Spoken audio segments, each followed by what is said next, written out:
గురుగారు, మూల, ఆశ్లేష, జ్యేష్ఠ ఇలా కొన్ని నక్షత్రాలు దోషంతో కూడి ఉంటాయి అని చెప్తారు. అందులో వాస్తవం ఎంత? దోషం లేని నక్షత్రం అంటూ లేదు. అలాగే పరిపూర్ణమైన శుద్ధమైన నక్షత్రం అంటూ కూడా ఉండదు. ప్రతి నక్షత్రంలో గుణావగుణాలు రెండూ కలిసే ఉంటాయి. కొన్ని నక్షత్రాలను ఉగ్ర నక్షత్రాలుగా జ్యోతిష శాస్త్రం వివరిస్తుంది.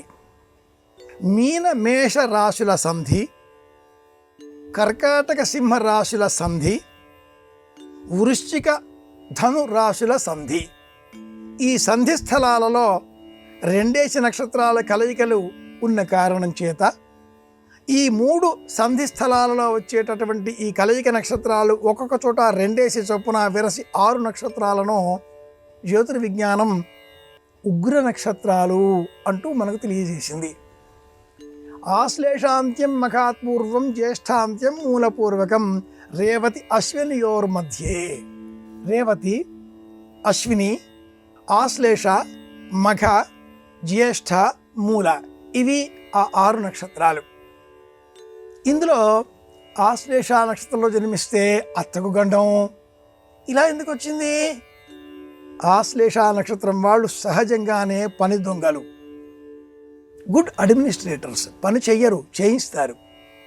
ఇంటికి వచ్చిన కోడలు కూడా పని చేయకుండా అత్తగారితో మళ్ళీ పని చేయిస్తుంది కాబట్టి అత్తకు గండము అన్నారు. జ్యేష్ఠ నక్షత్రం వారిలో జ్యేష్ఠ అంటేనే పెద్దరికం కదా, కాబట్టి బావగారి కంటే కూడా వచ్చిన కోడలు పెద్దరికాన్ని, పెత్తనాన్ని నడిపిస్తుంది. అది బావగారికి కష్టం కదా, కాబట్టి జ్యేష్ఠ నక్షత్రం వాళ్ళు అక్కడ. మూలా నక్షత్రం వారికి కేతు నక్షత్రం కాబట్టి సహజమైన పాండిత్యము, విజ్ఞానము, వివేకము, చదువు ఎక్కువ. మామగారు ఆ ఇంటిలో పెద్దవాడు కాబట్టి, ఎక్కువ చదువుకున్నవాడు కాబట్టి కోడలు చదువుకుని వచ్చి నేను ఇంత చదువుకున్నాను అంటూ చెబితే మామకు మనస్సుకు కష్టం కాబట్టి మూలా నక్షత్రంలో జన్మిస్తే అలాంటి కోడలు లేదా అల్లుడు మామగారి గండం. వాళ్ళ స్వభావాల కారణం చేత ఇవి వచ్చినవే కానీ ఇందులో ఏ విధమైన ఉగ్రతత్వము లేదు. వీళ్ళేమీ అలా వెళ్ళిపోయేంత వరకు వాళ్ళేమీ హింసించరు. కనుక నిరభ్యంతరంగా ఈ నక్షత్రాలలో జన్మించిన వాళ్ళని కూడా వివాహాలు చేసుకోవచ్చు. ఎవరు చేసుకోవండి అంటే మరి ఈ నక్షత్రాల వారు ఏం కావాలి?